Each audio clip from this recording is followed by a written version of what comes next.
until more comes. I hope my boy Nicholas makes it here. He's probably the next one to come to the UFC. If you're watching Nicholas, I watch you. Themba, I hope you make it here. how you feeling? I feel good. I feel blessed. I'm grateful for the win. I'm grateful for my team. I'm grateful for the DJ for helping me. I'm grateful for the UFC to give me the opportunity to be here.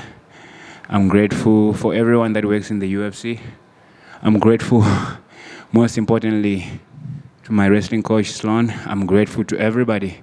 You know, it is not an easy thing to win a fight in the UFC. And win is a win. And I have to be grateful. I'm just happy to win.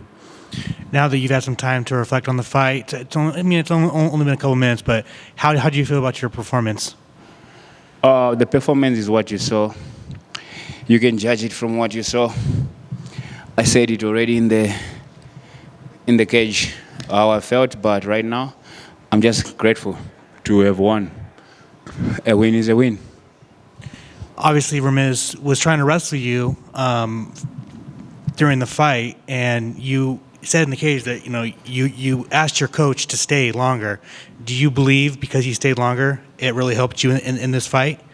Yeah, of course. I don't think he took me down. I think every time he tried to take me down, I remembered my coach, the sacrifice that he made. I said, nope, you're not taking me down. That's why he didn't take me down.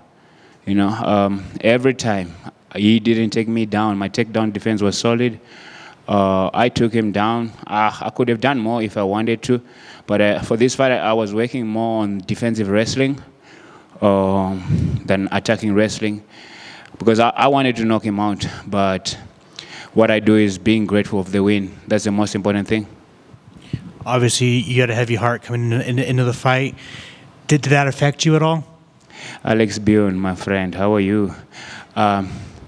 Let's skip that question. Let's move on to the next one. I'm sorry. When would you like to return? As you can see, I have a moon boot on my foot.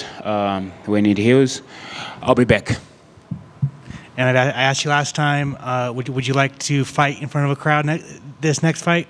If I had gotten the knockout, I would have asked for the UFC to maybe give me a main event at the Apex or down the line.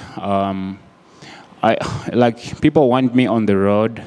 I respect that and appreciate that. But I told you guys, I am in the UFC. I love being here. I am super happy. Whether I'm fighting, if Dana White said to me, you're still fighting in the UFC, but you're fighting at the ground next door, getting paid the same money I get paid, bro, I'll still fight there. Being in the UFC is a very once in a lifetime moment. A lot of people would die to be here. So I love the Apex. I'm becoming the king of the Apex. I would like to main event an Apex show one day before they get out of the Apex. So my next fight probably is going to be here again. Until I get that spectacular finish, I need to get the spectacular finish to call my shots, So my next fight will be here again. You'll see me on the road when it goes to Africa. Our main event, the first show in Africa. I know that I've heard the rumors they're going with the Fight Night first when they do go. And Fight Night, there's no titles needed. So I have to work my way up and main event the Apex show. From there, I want to main event the first African show because I'm a big inspiration to the African fighters. Because of where I come from, I earned my sport to be here. I didn't have anything. I worked my ass off to be here. I sacrificed. I nagged my manager daily to be here in the UFC. So if an African child can maybe take a page out of my story to try and make it here, I'm the perfect guy to ask. If you listen to me and you try to do what I do, you might be up there or maybe just land in the UFC. I feel like I need to do that to inspire a lot of African kids. I respect the guys that came before me, Easy, Kamaru, the history made, Ngannou, the history made, Drikas with the championship that he has. I respect that. But when it comes to the guy that can actually relate a lot more than anything, I'm not disrespecting the guys, but I come from the gutters of Africa. The gutters of Africa. So I can maybe turn a page and reach the new market that the UFC needs to reach. Is there anybody that you would like to fight next? When you win, you need to be grateful of the win first, and then you move from there. What I want to fight next is Papa John's Pizza. I hope Jason has ordered a lot of pizza, Papa John's Pizza, and a lot of Coca-Cola, you call it. And I need to take my kids to Disney World for maybe 2 or 3 days because I can't be in one place for long. I need to go honor my coach, be with my coach now, see what we can do. Yeah, I normally do charity work after my victories and stuff like that. But for this one, I don't know. I kind of like getting off over those things of charity stuff because I got scammed the last time. Someone scammed me because I was trying to auction my shots, and typical guy sent me a proof of payment that was just an edited proof of payment. Lost $5,000 because of that, but it is what it is. When you do things, there's nasty people in this world. So I'll see what I'll do, man. All I want to do right now is to have some Papa John's pizza. My daughter says Papa John pizza is the best pizza. Well, I wish you luck in your next fight against Papa John's. Thank you. I'm going to win that one in spectacular fashion. How important is it for you to be a role model? Is that a role that you love and relish for all the children that are coming up behind you? I'm not a role model.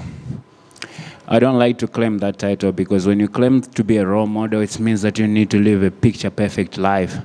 I make mistakes. I'm a very emotional guy, as you saw in the cage.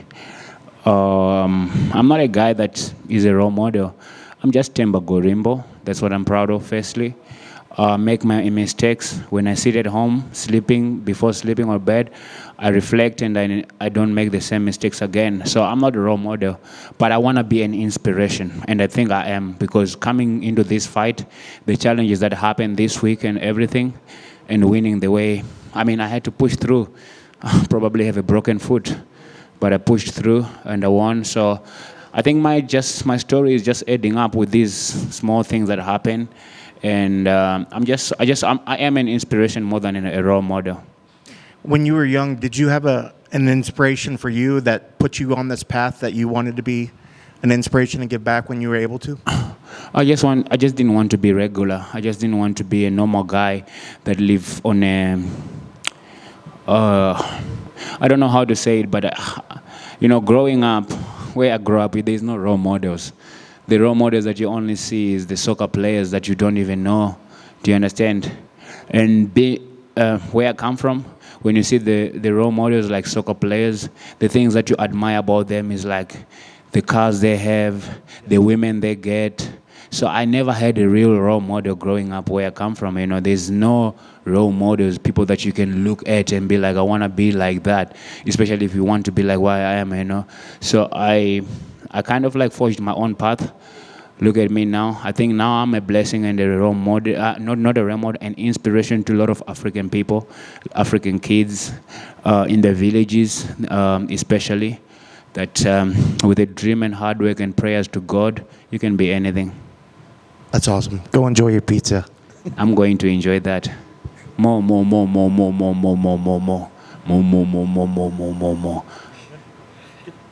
Good. Thank you.